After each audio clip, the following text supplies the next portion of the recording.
Well, the Wildwood Flower grew wild on the farm, and we never know what it was called.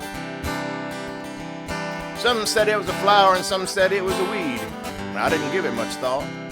Well, one day I was out there talking to my brother, and I reached down for a weed to chew on.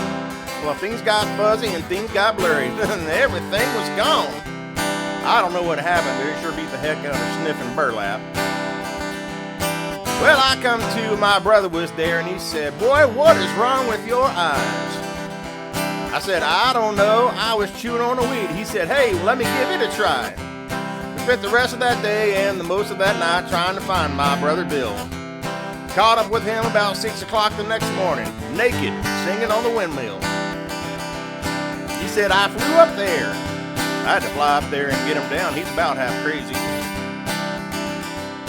Well, the very next day, we picked a bunch of them weeds and we put them in the sun to dry. Then we mashed them up and we cleaned them off and we put them in the corncob pipe. Smoking them wildwood flowers got to be a habit. We never seen much harm.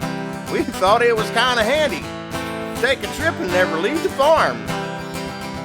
Big old puff of that wildwood weed, next thing you know, you're just wandering around behind them little animals. Well, all good things must come to an end. It's the same with the wildwood weeds. One day this fella was up from Washington come by and spied him and turned white as a sheet. Well, they dug and they burned and they burned and they dug and they killed all our cute little weeds. Then when they drove away, we just smiled and waved, sitting there on that sack of seeds.